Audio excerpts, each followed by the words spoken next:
ಪ್ರಿಯ ಮತದಾರರೇ, ವೇದಿಕೆ ನಮ್ಮದು, ಅಭಿಪ್ರಾಯ ನಿಮ್ಮದು. ಬನ್ನಿ ಮುಕ್ತವಾಗಿ ಮಾತಾಡಿ. ನಿಮ್ಮೂರಲ್ಲಿ News18 ಚುನಾವಣಾ ಚಕ್ರ.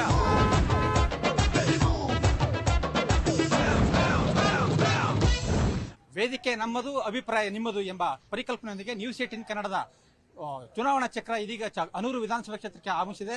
ಇಲ್ಲಿಯ ಕೆಲಸಗಳೇನಾಗಿದೆ, ಇಲ್ಲಿ ಎಂ.ಎಲ್.ಎ ಕೆಲಸ ಮಾಡಿದಾರಾ ಇಲ್ವಾ, ಅಭಿವೃದ್ಧಿ ಏನಾಗಿದೆ, ಸಮಸ್ಯೆಗಳೇನಿದೆ ಅನ್ನೋದ್ರ ಬಗ್ಗೆ ಮತದ ಅಭಿಪ್ರಾಯ ತಿಳ್ಕೊಳ್ಳೋಕೆ ಒಂದು ಉತ್ತಮವಾದ ವೇದಿಕೆಯನ್ನು ನಿರ್ಮಾಣ ಮಾಡಿದ್ದೇವೆ. ಇಲ್ಲಿ ಜನರನ್ನು ಆಹ್ವಾನ ಮಾಡ್ತಿದೆ ತಮ್ಮ ಅಭಿಪ್ರಾಯವನ್ನು ವ್ಯಕ್ತ ಮಾಡೋದಕ್ಕೆ. ಮತದಾರರು ಏನ್ ಹೇಳ್ತಾರೆ ಅಂತ ಕೇಳೋಣ ಬನ್ನಿ.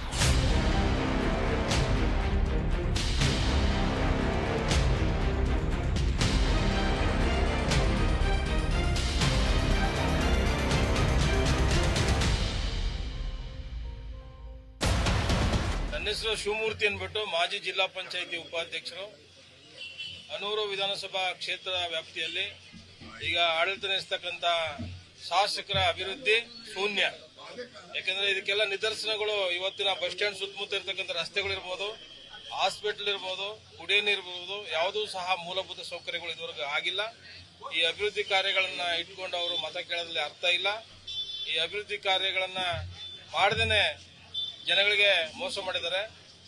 ಇವತ್ತು ಜೆಡಿಎಸ್ ಪಕ್ಷ ಅನೇಕ ಅಭಿವೃದ್ಧಿ ಕಾರ್ಯಗಳನ್ನ ಇಟ್ಕೊಂಡು ಇವತ್ತು ಮತವನ್ನ ಯಾಚನೆ ಮಾಡ್ತಾ ಇದ್ದೀವಿ. ಅದರಲ್ಲಿ ಮಂಜುನಾಥ್ ಅವರು ಇವತ್ತು ಇಲ್ಲಿ ಒಳ್ಳೆ ಅಭಿವೃದ್ಧಿ ಕೆಲಸ ಮಾಡ್ತಾ ಇದ್ದಾರೆ, ಜನಗಳಿಗೆ ಸಹಾಯ ಹಸ್ತವನ್ನ ನೀಡ್ತಾ ಇದ್ದಾರೆ. ಅದರಲ್ಲೂ ವಿಶೇಷವಾಗಿ ಯಾರು ನೊಂದ ಜೀವಗಳಿರ್ತವೆ ಅವರಿಗೆಲ್ಲ ಆರ್ಥಿಕವಾದಂತಹ ಸಹಾಯಗಳನ್ನ ಮಾಡ್ತಾ ಇದ್ದಾರೆ. ನರೇಂದ್ರ ಅವರು ಏನ್ ಮಾಡಿದ್ದಾರೆ ಅಂತ ಹೇಳಿದ್ರೆ, ಇವಾಗ ಏಕಲವ್ಯ ಶಾಲೆಗಳು, ಮುರಾರ್ಜಿ ಶಾಲೆಗಳು, ನೀರಾವರಿ ಸೌಲಭ್ಯ ಆಗಿಲ್ಲ ಅಂತ ಹೇಳಿದ್ರು. ಇವಾಗಲೇ ಬಹುಗ್ರಾಮಿ ಕುಡಿಯುವ ನೀರು ಯೋಜನೆಗಳು 424 ಕೋಟಿಗೆ ಪ್ರತಿ ನಲ್ಲಿಗಳಲ್ಲೂ ಕೂಡ ನೀರು ಬರ್ತಾ ಇದೆ. ಹಾಗೆ ಉಬ್ಬೆ ಹುಣಸೆ ಜಲಾಶಯ, ಇದು ಗುಂಡಾಲ್ ಜಲಾಶಯ, ಮತ್ತೆ ನಮ್ಮ ರಾಮನಗುಡ್ಡೆ ಕೆರೆಗಳಿಗೆ ನೀರು ತುಂಬುವಂತ ಯೋಜನೆಗಳು ಆಗಿದೆ. ಗುಂಡಾಲ್ ಜಲಾಶಯದಲ್ಲಿ ಆಗಲಾಗಲೇ ನೀವು ಪ್ರತ್ಯಕ್ಷದರ್ಶವಾಗಿ ನಾವು ಈಗ ಹೋದ್ರಬೇಕಾದ್ರೆ ಚಾಲೆಂಜ್ ಆಗಿ ನೀರು ಅಲ್ಲಿಗೆ ತುಂಬತಾ ಇರೋದನ್ನ ಕಣ್ಣೆದ್ರೆ ಕಾಣುತ್ತೆ. ಅದಲ್ಲದೆ ನರೇಂದ್ರ ಅವರ ದೊಡ್ಡಪ್ಪ ವೆಂಕಟೇಗೌಡರ ಕಾಲದಲ್ಲಿ ಗುಂಡಾಲ್ ಜಲಾಶಯ ಮತ್ತೆ ನಮ್ಮ ಗುಂಡಾಪುರದಲ್ಲಿ ಈ ಜಲಾಶಯಗಳು ಕೊಟ್ಬಿಟ್ಟು 1700 ಎಕರೆಗೂ ಕೂಡ ಹೆಚ್ಚಿನ ನೀರಾವರಿ ಪ್ರದೇಶ ಮಾಡಿದ್ದಾರೆ. ಅದು ಕೂಡ ಒಂದು. ಅದಲ್ಲದೆ ಶಾಲೆಗಳು, ಈ ನಮ್ಮ KSRTC ಬಸ್ ಸ್ಟ್ಯಾಂಡ್ ಆಗಿರ್ಬೋದು. ಇನ್ನು ಕೂಡ ಮುಂದಿನ ಬಾರಿನೂ ಕೂಡ ನರೇಂದ್ರ ಅವರಿಗೆ 3 ಸಾರಿ MLA ಅವರಾಗಿದ್ದಾರೆ, 4ನೇ ಬಾರಿನೂ ಕೂಡ ಆಗ್ತಾರೆ. ಅವ್ರು ಇನ್ನೊಂದು ವಿಚಾರ ಹೇಳಿದ್ರು, ಈ ಸರ್ಕಾರ ಸಿಲಿಂಡರ್ ಬೆಲೆ ಜಾಸ್ತಿ ಮಾಡಿದೆ ಅಂತ. ನಾವು ಕರ್ನಾಟಕ ರಾಜ್ಯದಲ್ಲಿ ಮತ್ತೆ ಸಮ್ಮಿಶ್ರ ಸರ್ಕಾರ ಮಾಡಿದಾಗ ಇದೇ ಬಿಜೆಪಿ ಸರ್ಕಾರ 420 ರೂಪಾಯಿ ಇದ್ದಂತ ಗ್ಯಾಸ್ ಸಿಲಿಂಡರ್ ಬೆಲೆಯನ್ನ 1200 ಮಾಡ್ತು. ಮತ್ತೆ ಈಗ ಪೆಟ್ರೋಲ್ ಬೆಲೆ ಜಾಸ್ತಿ. ಇಂತ ಒಂದು ಸರ್ಕಾರದ ಜೊತೆಗೆ ಕೈ ಜೋಡಿಸಿ ಅಧಿಕಾರ ಮಾಡಿದ್ರು ಇವರು. ಯಾರೋ ಈಗ ನಮ್ಮ ಜೊತೆಗೆ ಮಾತಾಡೋ JDS ಯಡಿಯೂರಪ್ಪ ಅವ್ರ ಜೊತೆಗೆ ಸೇರಿ ರಚನೆ ಮಾಡಿದ್ರು. ಇಂಥ ಪಕ್ಷಕ್ಕೆ ಬೆಂಬಲ ಕೊಡೋರು ಬೇಕಾ, ಇಲ್ಲ ಕಾಂಗ್ರೆಸ್ ಬೇಕಾ? ನಮ್ಮ ರಾಜ್ಯಕ್ಕೆ ಪ್ರಾದೇಶಿಕ ಪಕ್ಷಗಳ ಅವಶ್ಯಕತೆ ತುಂಬಾ ಇದೆ. ಈಗ ಪಕ್ಕದ ರಾಜ್ಯದಲ್ಲಿ ನೋಡಿ, ತಮಿಳುನಾಡು ಆಗಿರ್ಬೋದು, ಕೇರಳ ಆಗಿರ್ಬೋದು, ಆಂಧ್ರ ಆಗಿರ್ಬೋದು, ಗೋವಾ ಆಗಿರ್ಬೋದು, ಅಲ್ಲೆಲ್ಲೂ ಕೂಡ ರಾಷ್ಟ್ರೀಯ ಪಕ್ಷಗಳಿಲ್ಲ. ರಾಜ್ಯದಲ್ಲಿ ಪ್ರಾದೇಶಿಕ ಪಕ್ಷ ಅಧಿಕಾರಕ್ಕೆ ಬಂದ್ರೆ ರಾಜ್ಯ ಅಭಿವೃದ್ಧಿ ಹೊಂದುತ್ತೆ. ಮತ್ತೆ ಅನೂರು ಕ್ಷೇತ್ರದಲ್ಲಿ ಕಳೆದ 5-6 ವರ್ಷಗಳಿಂದ ನಿರಂತರವಾಗಿ ಸಮಾಜ ಸೇವೆಯಲ್ಲಿ MR ಮಂಜುನಾಥ್ ಅಣ್ಣವರು ಸೇವೆ ಮಾಡ್ಕೊಂಡು ಬಂದಿದ್ದಾರೆ. ಹಾಗೂ ಕೊರೋನಾ ಸಂದರ್ಭದಲ್ಲಿ ಪ್ರತಿಯೊಬ್ಬರಿಗೂ ಸ್ಪಂದಿಸಿದ್ದಾರೆ. ಮತ್ತೆ ಇಡೀ ರಾಜ್ಯದಲ್ಲಿ ಹೆಸರಾದಂತ ಸುಳ್ವಾಡಿ ದುರಂತದಲ್ಲಿ ಪ್ರತಿಯೊಂದು ಕುಟುಂಬಕ್ಕೂ ಭೇಟಿ ಕೊಟ್ಟು ಸನ್ಮಾನ್ಯ ಮುಖ್ಯಮಂತ್ರಿ ಆಗಿದ್ದಂತ ಕುಮಾರಣ್ಣ ಅವರನ್ನ ಕರೆಸಿ ಆ ನೊಂದಂತ ಕುಟುಂಬಗಳಿಗೆಲ್ಲ ಪರಿಹಾರ ಕೊಡಿಸಿ ಸಾಂತ್ವನ ಹೇಳಿದ್ದಾರೆ. ಹಾಗಾಗಿ ಮುಂದಿನ ದಿನಗಳಲ್ಲಿ ಈ ರಾಜ್ಯ ಅಭಿವೃದ್ಧಿ ಹೊಂದಬೇಕು ಅಂದ್ರೆ ಪ್ರಾದೇಶಿಕ ಪಕ್ಷ JDS ಅಧಿಕಾರಕ್ಕೆ ಬರಬೇಕು. ಜೊತೆಗೆ ಈ ಕ್ಷೇತ್ರದ ಒಂದು ಅಭಿವೃದ್ಧಿಗೆ, ಮಹಿಳೆಯರ ಮತ್ತು ಯುವಕರ ಸಬಲೀಕರಣಕ್ಕೆ ಸನ್ಮಾನ್ಯ MR ಮಂಜುನಾಥ್ ಅಣ್ಣವರು ಈ ಕ್ಷೇತ್ರ ಶಾಸಕರಾಗಬೇಕಂತ ಹೇಳಿ ತಮ್ಮಲ್ಲಿ ಮನವಿ ಮಾಡ್ಕೊಳ್ತಾರೆ. ನಮ್ಮದು 224 ವಿಧಾನಸಭಾ ಕ್ಷೇತ್ರದಲ್ಲಿ ಮುಖ್ಯವಾಗಿ ಕೆಲಸ ಮಾಡುವಂತ ನಾಯಕರುಗಳು ನಮಗೆ ಬೇಕು. ಸುತ್ತಲೂ ನೋಡ್ತಾ ಇದ್ದೀವಿ, ಆರೋಗ್ಯ, ಶಿಕ್ಷಣ ಮತ್ತು ಉದ್ಯೋಗ, ಈ ರೀತಿ ನೋಡ್ತಾ ಇದ್ರೆ ನಾವು ಇದುವರೆಗೂ ಯಾರು ಕೂಡ ಆರೋಗ್ಯದ ಬಗ್ಗೆ ಕಾಳಜಿ ವಹಿಸಿಲ್ಲ. 2019-20 ಕೋವಿಡ್ ಬಂದಾಗ ಯಾರು ಯಾವ ಸೇವೆ ಮಾಡಿದಾರಂತ ಈ ಸುತ್ತಲಿರ್ತಕ್ಕಂಥ ಕ್ಷೇತ್ರದ ಜನಕ್ಕೆ ಗೊತ್ತು. ನಾವು ವಿದ್ಯಾವಂತರಾಗಿ ಹೇಳ್ತಿದ್ದೀನಿ, ಜನಸಂಖ್ಯೆ ಹೆಚ್ಚಾದಾಗ ಬೇಡಿಕೆ ಜಾಸ್ತಿ ಆಗುತ್ತೆ. ಬೇಡಿಕೆ ಜಾಸ್ತಿ ಆದಾಗ ಪೂರೈಕೆ ಮಾಡಕ್ ಆಗಲ್ಲ. ಪೂರೈಕೆ ಎಲ್ಲಿಂದ ತಗೋಬರ್ಬೇಕಂದ್ರೆ ವಿದೇಶದಿಂದ ತರಬೇಕು ಅಂತಂದ್ರೆ ಉಚಿತವಾಗಿ ಕೊಟ್ಟೆ ನಮ್ಮ ಮೇಲೆ ತೆರಿಗೆ ಜಾಸ್ತಿ ಆಗುತ್ತೆ. ತೆರಿಗೆ ಪ್ರತಿಯೊಂದು ಜಾಸ್ತಿ ಆದಾಗ ನಮ್ಗೆ ಎಲ್ಲದಕ್ಕೂ ಟ್ಯಾಕ್ಸ್ ಜಾಸ್ತಿ ಆಯ್ತು, ಅದಕ್ಕಾಯ್ತು ಅಂತ ಹೇಳ್ತೀವಿ. ಯಾಕೆ ಹೇಳ್ತೀವಿ ಅಂತಂದ್ರೆ ಪೂರೈಕೆ ಕಡಿಮೆ ಆಗ್ತಾ ಇದೆ. ಪೂರೈಕೆ ಮಾಡಕ್ಕೆ ಕಷ್ಟ ಇರುವಾಗ ಪ್ರತಿಯೊಬ್ಬರು ಕೂಡ ಎಕನಾಮಿಕ್ ಬಗ್ಗೆ ತಿಳ್ಕೋಬೇಕು, ಅರ್ಥಶಾಸ್ತ್ರದ ಬಗ್ಗೆ ತಿಳ್ಕೊಂಡ್ರೆ ಪ್ರತಿಯೊಬ್ಬರು ಏನ್ ಮಾಡ್ಬೇಕು ಅಂತ ಗೊತ್ತಾಗುತ್ತೆ. ಹಾಗಾಗಿ ಜನ ಸೇವೆ ಮಾಡೋರು ನಿಜವಾದ ನಾಯಕರು. ನಾನು ಈಗಲೂ ಒಂದು ಚಾಲೆಂಜ್ ಮಾಡ್ತೀನಿ, ಜಾಲೆ ನಿಮ್ಮದು, ಮತ ನಮ್ಮದು. 15 ವರ್ಷ ಹಾಲಿ ಶಾಸಕರು ಏನ್ ಕೆಲಸ ಮಾಡಿದ್ದಾರೆ ಅಂತ ಕ್ಷೇತ್ರಾದ್ಯಂತ ಗೊತ್ತಾಗಿದೆ. ಉದಾಹರಣೆಗೆ 108 ರಸ್ತೆಗಳು ಹದಗೆಟ್ಟೋಗಿವೆ. ಕ್ಷೇತ್ರದಲ್ಲಿ ಒಂದೆರಡು ಕೆಲಸ ಮಾಡಿರ್ಬೋದು ವಿನಃ ಆರ್ಥಿಕವಾಗಿ, ಸಾಮಾಜಿಕವಾಗಿ, ರಾಜಕೀಯವಾಗಿ ಎಲ್ಲಾ ತರದಲ್ಲೂ ಹಾಲಿ ಶಾಸಕರು ಹಿಂದುಳಿದಿದ್ದಾರೆ. ಈ ಸರಿ 23ರಲ್ಲಿ ಬಿಜೆಪಿ ಗೆದ್ದೇ ಗೆಲ್ತಾ. ಕಾರಣ ಏನಂದ, ಜಗತ್ತಿಗೆ ವಿಶ್ವವಿಖ್ಯಾತವಾಗಿರೋ ಪ್ರಪಂಚದಲ್ಲಿರುವ ಮೋದಿನೇ ವಿಶ್ವನಾಯಕ ಅಂತ ಗುರುತು ಮಾಡಿರಾಗ ಇಲ್ಲಿ ಬಸವರಾಜ ಬೊಮ್ಮಾಯಿನವರ ಆಡಳಿತ, ಯಡಿಯೂರಪ್ಪನವರ ರಾಜ್ಯ ಸರ್ಕಾರದ ಸಾಧನೆಗಳು ಹಾಗೂ ವಿಜೇಂದ್ರಣ್ಣವರ ಅಭಿವೃದ್ಧಿ ಎಲ್ಲನೂ ನೋಡಿ ಜನ ಈ ಸರಿ ಕಳೆದ ಬಾರಿ ನಿಕಟಪೂರ್ವ ಅಭ್ಯರ್ಥಿಯಾಗಿದ್ದ ಪ್ರೀತಮ್ ನಾಗಪ್ಪನವರು ಕೇವಲ 1500 ಓಟ್ಗಳಿಂದ ಸೋತಿದ್ರು. ಮುಂದೆ ಅವಕಾಶ ಸಿಕ್ಕಿದ್ರ ಗೆದ್ದೇ ಗೆಲ್ತಾರ. ಈ ಬಾರಿ ಬಿಜೆಪಿ ಅನೂರು ಕ್ಷೇತ್ರದಲ್ಲಿ ಜಯ ಬಾರಿಸೋದು ಸದಾ ಅಂತ ಹೇಳ್ತಾ ಎಲ್ಲಾ ಮತದಾರರಿಗೂ ಹೊಂದಿಸಿ ನಾನು ಮಾತು ಮುಗಿಸ್ತೇನೆ. ಅನೂರ್ಲಿ ಏನು ಕೆಲಸ ಮಾಡಿಲ್ಲ ಅಂತ ನೀರು ಕುಡಿಯಕ್ಕೆ ಇಲ್ಲ ಅಂತ ಹೇಳಿದ್ರೆ ನಮ್ಮ ನರೇಂದ್ರ ರಾಜುಗಳವರು 7 ಗ್ರಾಮಗಳಿಗೆ, ಒಂದು ಪೊನ್ನಾಚಿ, ಒಂದು ಗೋಪಿನಾಥ, 7 ಊರು ಬಿಟ್ಟುಬಿಟ್ಟು ಜಲ ಮಿಷನ್ ಕಾರ್ಯಕ್ರಮದಲ್ಲಿ ಪ್ರತಿಯೊಂದು ಜನಕ್ಕೂ ನೀರು ಕುಡಿಬೇಕು ಅಂತ 400 ಕೋಟಿ ಮತ್ತೆ 3 ಕೆರೆಗಳಿಗೆ ನೀರು ತುಂಬಿಸೋ ಯೋಜನೆ ಮಾಡವ್ರೆ. ಈ ಕೊರೋನಾ ಟೈಮಲ್ಲಿ ನಮ್ಮ ನರೇಂದ್ರ ಅವರು ಪ್ರತಿಯೊಂದು ಮನೆಗೆ ಹೋಗಿ 1 ಲಕ್ಷ ಕ್ಯಾಶ್ ಕೊಟ್ಟು ಮತ್ತೆ ನಮ್ಮ MLA ಅವರಿಂದ ಪರ್ಸನಲ್ 10,000 ದುಡ್ಡು ಕೊಟ್ಟು ಕೊರೋನಾ ಟೈಮಲ್ಲಿ ಪ್ರತಿಯೊಬ್ಬರು ಮನೆಗೂ ಆಹಾರ ಕಿಟ್ಗಳನ್ನ ವಿತರಣೆ ಮಾಡಿ ಅವ್ರ ಕಷ್ಟಕಾಲದಲ್ಲಿ ಅಕ್ಕಿ, ಬೇಳೆ, ಗೋಳ, ಎಲ್ಲ ತರಕಾರಿ ಮತ್ತು ಸಮೇತ ಟೊಮೊಟೊ, ಬದನೆಕಾಯಿ ಇದನ್ನೆಲ್ಲ ರೈತರಿಂದ ರೈತರಿಗೂ ಅನುಕೂಲ ಆಗಬೇಕು, ಇಲ್ಲಿ ಜನಗಳಿಗೂ ಬದುಕಬೇಕು ಅಂತ ಸೃಷ್ಟಿಯಿಂದ ಆದನ್ನ ಸಂತಾನದಿಂದ ಖರೀದಿ ಮಾಡಿ ಪ್ರತಿಯೊಂದು ಮನೆಗೂ ಉಚಿತ ಆಹಾರ, ಹಾಲು ಎಲ್ಲಾನು ಕೊಡಿಸ್ತಾರೆ. ಆಯ್ತಾ, MLA ಕೆಲಸ ಮಾಡಿಲ್ಲ ಅಂತಂದ್ರೆ ನಮ್ 3 ಸಲ ಕೇಳಿಸ್ತಾರೆ. ಜನಗಳು ದಡ್ಡ ಕೆಲ್ಸ್ಬಿಟ್ರೆ ಓಟ 3 ಸಲ ಎಲೆಕ್ಷನ್ ಓಟ್ ಹಾಕರ. ಈ ಕೆಲಸ ಮಾಡ್ತಿರೋದೇ ಗೆಲ್ತಿರೋದು. ನೆಕ್ಸ್ಟ್ ಬರೋದು 4 ಸಲ ಅವರು ಮಿನಿಸ್ಟರ್ ಆಗೋ ಗ್ಯಾರಂಟಿ ಅಂತ ಹೇಳ್ತಾ ನಾನು ಮಾತಾ ಮುಗಿಸ್ತೀನಿ. ದೇಶ ಮತ್ತು ರಾಜ್ಯದಲ್ಲಿ ಚುನಾವಣೆ ಬರ್ತಾ ಇರೋದ್ರಿಂದ ಈಗಾಗಲೇ ನಾವು ನೋಡಿದೀವಿ, 50-60 ವರ್ಷಗಳಿಂದ ದೇಶನ ಆಳದಂತ ಕಾಂಗ್ರೆಸ್ನವರು ಯಾವುದೇ ತರ ಅಭಿವೃದ್ಧಿ ಪಥಕ್ಕೆ ತಂದಿರಲಿಲ್ಲ. ಹಾಗೇನೆ ದೇಶ ಅಧೋಪತನಕ್ಕೆ ಇಳಿದಿತ್ತು. ಯಾವುದೇ ಸರ್ಕಾರಗಳು ಬಂದ್ರು ದೇಶದ ಬಗ್ಗೆ ಚಿಂತೆ ಮಾಡುವಂತವ್ರು ಬೇಕು. ಈಗಾಗಲೇ ಮೋದಿ ಅವರ ನೇತೃತ್ವದಲ್ಲಿ ಇಡೀ ದೇಶ ವಿಶ್ವ ಮಟ್ಟದಲ್ಲಿ ಗುರುತಿಸ್ಕೊತಾ ಇದೆ. ಆರ್ಥಿಕವಾಗಿ ನಾವು ಮುಂದೆ ಬಂದಿದ್ದೀವಿ. ಮುಂದಿನ ದಿನಮಾನದಲ್ಲಿ ನಾವು ಹೆಚ್ಚು ಕಡಿಮೆ ಆರ್ಥಿಕವಾಗಿ ಸಬಲರಾಗ್ತೀವಿ. ಹಾಗಾಗಿ ಬಿಜೆಪಿನೇ ಬೆಂಬಲಿಸಬೇಕು ಅಂತ ನನ್ನ ಅಭಿಪ್ರಾಯ. ನನ್ನ ಹೆಸರು ಶಿವಪ್ಪ ಅಂತೇಳಿ ರಾಮಾಪುರದಿಂದ ಬಂದಿದ್ದೀನಿ. ಸುಮಾರು ಕಳೆದ 15 ವರ್ಷಗಳಿಂದ ನಮ್ಮ ಕ್ಷೇತ್ರ ಅಧೋಗತಿಯಲ್ಲಿದೆ ಸರ್. ನಮ್ಮ ಕ್ಷೇತ್ರದ ಒಂದು ಅಭಿವೃದ್ಧಿಗಾಗಿ ನಮ್ಮನ್ನು ಆಳ್ತಕ್ಕಂಥ ಪ್ರತಿನಿಧಿಗಳು ಇದುವರೆಗೆ ಯಾರೂ ಗಮನ ಹರಿಸಿಲ್ಲ. ಉದಾಹರಣೆಗೆ ಬರಬೇಕಾದ್ರೆ ರಾಮಾಪುರ ರಸ್ತೆ ಇರ್ಬೋದು, ಮಾಟಳ್ಳಿ ರಸ್ತೆ ಇರ್ಬೋದು, ಬೆಟ್ಟ ರಸ್ತೆ ಇರ್ಬೋದು, ಎಲ್ಲ ರಸ್ತೆಗಳು ಹದಗೆಟ್ಟಿದೆ. ನಮಗೆ ಬಸ್ಗಳೇ, KSRTC ಬಸ್ಗಳೇ ಇಲ್ಲ. ಸುಮಾರು 15 ವರ್ಷಗಳಿಂದ ನಮ್ಮ ಜೊತೆಯಲ್ಲಿ ಸಹಕಾರ ಕೊಡ್ತಕ್ಕಂಥವ್ರಂದ್ರೆ ದೈತೇಶ್ ಕುಮಾರ್ ಅವ್ರು ಮಾತ್ರ. ಬೇರೆ ಯಾರು ನಮ್ಗೆ ಸಹಕಾರ ಕೊಟ್ಟಿಲ್ಲ. ಇವತ್ತು ಆಸ್ಪತ್ರೆಗಿರ್ಬೋದು, ಒಂದು ಆಂಬ್ಯುಲೆನ್ಸ್ ಬೇಕಾಗ್ಬೋದು, ಬಡ ಮಕ್ಕಳಿಗೆ ವಿದ್ಯಾಭ್ಯಾಸಕ್ಕೆ ಆಗ್ಬಹುದು, ಎಲ್ಲವನ್ನೂ ಉಚಿತವಾಗಿ ಕೊಡ್ತಕ್ಕಂಥವ್ರು ದೈತೇಶ್ ಕುಮಾರ್ ಅವರು. ಸರ್, ನಾವು ಮಣಗಳಿ ಗ್ರಾಮ ಪಂಚಾಯತಿ ವ್ಯಾಪ್ತಿ ಬರೋರು, ಬೈರ್ನಾಥ ಗ್ರಾಮದವರು. ಬಿಜೆಪಿ ಅವರು, ನರೇಂದ್ರ ಮೋದಿ ಅವರು ಒಳ್ಳೆ ಆಡಳಿತ ಕೊಟ್ಟವ್ರ, ಯಡಿಯೂರಪ್ಪನವರು ಒಳ್ಳೆ ಆಡಳಿತ ಕೊಟ್ಟಾರ. ನೋಡಿ, ನಂದು ಇರೋದು ಬರೀ 41 ಸೆಂಟು, 13 ಕಂತು, 26,000 ರೂಪಾಯಿ ದುಡ್ಡು ತಗೊಂಡಿದ್ದೀನಿ. ಬೇರೆ ಬೇರೆ ಯಾವ ಎಲ್ಲ ತರದ ಆಫರ್ಗಳು, ಒಳ್ಳೆ ಆಫರ್ ಸಿಕ್ಕಿದೆ. ಒಳ್ಳೆ ರಾಜಕೀಯದಲ್ಲಿ ಬಹಳ ಇದಾಗಿದ್ದಾರೆ. ಅದರಿಂದ ನಮ್ಮ ಅನೂರು ಕ್ಷೇತ್ರದಲ್ಲಿ ಪ್ರೀತಮ್ ನಾಗಪ್ಪನವ್ರಿಗೆ ಟಿಕೆಟ್ ಕೊಟ್ರ ಗೆಲ್ಲೋತ್ರ 2 ಮಾತಿಲ್ಲ. 1,500 ಸೋತಿರೋದು ಅಷ್ಟೇ, ಅದೇನು ದೊಡ್ಡ ಸೋಲು ಏನಲ್ಲ. ಅದರಿಂದ ಪ್ರೀತಮ್ ನಾಗಪ್ಪನವ್ರಿಗೆ ಟಿಕೆಟ್ ಕೊಡಬೇಕು ಅಂತ ನಮ್ಮಲ್ಲಿ ನನಗೆ ಕ್ಷೇತ್ರದ ಬಗ್ಗೆ ಮಾತ್ರ ಮಾತಾಡಬೇಕು. ಯಾಕಂದ್ರೆ ನನ್ನ ಕ್ಷೇತ್ರ ಇವತ್ತು ಅಭಿವೃದ್ಧಿ ಹೊಂದಬೇಕಾದ್ರೆ ಈಗ ಹಾಲಿ ಶಾಸಕರಾದಂಥ ಶ್ರೀಯುತ ನರೇಂದ್ರ ಅವರು ಕಾಂಗ್ರೆಸ್ ವತಿಯಿಂದ 3 ಸಾರಿ ಅವಕಾಶ ತಗೊಂಡಿದ್ದಾರೆ. ಆದರೆ ನಿರೀಕ್ಷಿತ ಮಟ್ಟದಲ್ಲಿ ಅವರು ಕೆಲಸ ಮಾಡೋಕ್ಕೆ ಆಗಿಲ್ಲ. ಬಿಜೆಪಿನಲ್ಲಿ ಈಗಾಗಲೇ ಅವರು ಅಭಿವೃದ್ಧಿ ಕೆಲಸಕ್ಕಿಂತ ಬರೀ ಗೊಂದಲ ಮಾಡಿ ಟಿಕೆಟ್ ಸಲುವಾಗಿ ಹೋರಾಟ ಮಾಡ್ತಾ ಇದ್ದಾರೆ ಹೊರತಾಗಿ ಕ್ಷೇತ್ರದ ಬಗ್ಗೆ ಯಾರು ಚಿಂತನೆ ಮಾಡೋಂಥ ಒಂದು ವ್ಯವಸ್ಥೆ ಕಾಣ್ತಾ ಇಲ್ಲ. 5 ವರ್ಷದಿಂದ ಸತತವಾಗಿ ಇವತ್ತು ಕ್ಷೇತ್ರದ ಮೂಲೆಯಲ್ಲೂ ಕೂಡ ಕೆಲಸ ಮಾಡಿರ್ತಕ್ಕಂಥವ್ರು ಶ್ರೀಯುತ ಮಂಜುನಾಥ್ ರವರು. ಆದ್ರಿಂದ ಈ ಸಾರಿ ಜನ ಒಂದು ಬದಲಾವಣೆ ಬಯಸ್ತಾ ಇದ್ದಾರೆ. ಆದ್ರಿಂದ ಆ ಒಂದು ಅವಕಾಶನ ಮಂಜುನಾಥ್ ಅವರಿಗೆ ಈ ಸಾರಿ ಒಂದು ಅವಕಾಶನ ಜನ ಮಾಡಿದ್ರೆ ಕ್ಷೇತ್ರ ಒಂದು ಬದಲಾವಣೆ ಮತ್ತು ಅಭಿವೃದ್ಧಿ ಪಥದಲ್ಲಿ ಮುಂದೆ ಹೋಗೋದಕ್ಕೆ 2 ಮಾತಿಲ್ಲ ಅಂತ ಹೇಳಿ. ಯಾಕಂದ್ರೆ ಇವತ್ತು ರಾಷ್ಟ್ರೀಯ ಪಕ್ಷಗಳು ಎಲ್ಲಾ ಕಡೆ ಇದ್ರು ಕೂಡ ಪ್ರಾದೇಶಿಕ ಪಕ್ಷ ಪಕ್ಕದಲ್ಲಿರ್ತಕ್ಕಂಥ ತಮಿಳುನಾಡು, ಆಂಧ್ರ, ತೆಲಂಗಾಣ ಎಲ್ಲ ನೋಡಿದಾಗ ಅವ್ರದೇ ಸ್ವತಂತ್ರವಾಗಿ ಇವತ್ತು ಅವರ ರಾಜ್ಯಕ್ಕೆ ಸೀಮಿತವಾಗಿ ಅಭಿವೃದ್ಧಿ ಮಾಡ್ತಕ್ಕಂಥ ಒಂದು ನಿಟ್ಟಿನಲ್ಲಿ ಸಾಕಷ್ಟು ಕೆಲಸ ಮಾಡ್ತಾ ಇರೋದ್ರಿಂದ ಪ್ರಾದೇಶಿಕ ಪಕ್ಷವಾದ JDS ನ ಹೆಚ್ಚಿನ ಒಂದು ಬಲ ತುಂಬಿ ಈ ಒಂದು ರಾಜ್ಯದ ಅಭಿವೃದ್ಧಿಗೆ, ಏಳಿಗೆಗೆ ಕಾರಣೀಭೂತರಾಗಬೇಕು ಅಂತ ಹೇಳಿ ನನ್ನ ಮತದಾರರು ಇವತ್ತು ಮಂಜುನಾಥ್ ಅವರನ್ನ ಗೆಲ್ಸಲಿ 2 ಮಾತಿಲ್ಲ ಅಂತ ಹೇಳಿ ನನ್ನ ಮಾತನ್ನ ಮುಗಿಸ್ತಾ ಇದ್ರೆ. ಕ್ಷೇತ್ರದ ಅಭಿವೃದ್ಧಿಗಾಗಿ 50-60 ವರ್ಷಗಳಿಂದ ಸತತವಾಗಿ ಮಾಡಿರೋಂಥ ಅಭಿವೃದ್ಧಿ ಕೆಲಸಗಳು ಸಾವಿರಾರೇನು ದಿನಗಟ್ಟಲೆಯಲ್ಲಿ ಹೇಳ್ಬೋದು. ಅದರಿಂದ ಎಡಕೂರೇದಿಂದ ಹಿಡಿದು ಜುಂಜೇನ್ ದೊಡ್ಡಿವರೆಗೂ, ಈ ಕಡೆ ಅಜ್ನಾರಿಪುರದಿಂದ ಹಿಡಿದು ಗಾಣದಮಂಗಲದವರೆಗೂ ಇರೋಂಥ 4 ಭಾಗದಲ್ಲೂ ಸತತವಾಗಿ ಕೆಲಸಗಳು ಮಾಡ್ಕೊಂಡಿರೋಂಥ ನಿಮ್ಮ ಎಲ್ಲರ ಅಭ್ಯರ್ಥಿ ನರೇಂದ್ರ ಅವ್ರಿಗೆ ಅವಕಾಶ ಮಾಡಬೇಕು ಅಂತ ಕೇಳ್ಕೊತೀನಿ. ಇಲ್ಲಿ ಸುಮಾರು ದಿನಗಳಿಂದ ಕಾಂಗ್ರೆಸ್ ಮತ್ತೆ JDS BJP ಎಲ್ಲ ಸುಮಾರು ಕೆಲಸ ಕಾರ್ಯಗಳನ್ನ ಆದಷ್ಟು ಮಾಡಿವೆ. ಆದ್ರೆ ನಮ್ಮ ಈ ಅನೂರು ಭಾಗಕ್ಕೆ ಏನ್ ಬೇಕು ಅನ್ನಂತ ಕೆಲಸಗಳನ್ನ ಯಾವ ಪಕ್ಷಗಳು ಮಾಡಿಲ್ಲ. ಉದಾಹರಣೆಗೆ ಒಂದು ಹಾಸ್ಪಿಟಲ್ ಇದೆ. ಹಾಸ್ಪಿಟಲ್ ನಾಗಪ್ಪ ಮತ್ತೆ ರಾಜುಗೌಡರ ಪೀರಿಯಡ್ ಅಲ್ಲಿ 2-3 ಡಾಕ್ಟರ್ ಗಂಡಸ್ ಡಾಕ್ಟರ್ ಇರ್ತಿದ್ರು. ಅಂದಾಗೆ ಇವತ್ತು ಒಬ್ರು ಲೇಡೀಸ್ ಡಾಕ್ಟರ್ ಅವರೇ. ಆದ್ರೆ ಇವತ್ತು ನಮ್ಮ ತಾಲೂಕಾಗಿರೋಂಥ ದಿನದಲ್ಲಿ ಇನ್ನೂ 7-8 ಡಾಕ್ಟರ್ ಅಷ್ಟು ಅವಶ್ಯಕತೆ ನಮ್ಮಲ್ಲಿದೆ. ಮತ್ತೆ ಇನ್ನೊಂದೇನಪ್ಪಾ ಅಂದ್ರೆ ನಾನ್ ಸಣ್ಣ ಕೂಸ ಅಂತ ಮಿಂದುವೆ ಬಂದ್ ಪಕ್ಷದವರೆಲ್ಲ ಇಡೀ ನಮ್ಮ ರಾಜ್ಯದ ಪಕ್ಷದವರೆಲ್ಲ ಹೇಳ್ತಾರೆ ಮೇಕೆದಾಟು ಮಾಡ್ತೀವಿ ಅಂತ. ಆದ್ರೆ ಯಾರು ಮೇಕೆದಾಟು ಮಾಡ್ತಾ ಇಲ್ಲ. ಅವ್ರವ್ರ ವ್ಯಾಪ್ತಿಗೆ ಬರ್ತಾರೆ, ಅವ್ರವ್ರ ಕಾಲ ಕಳ್ಕತ್ತಾರೆ.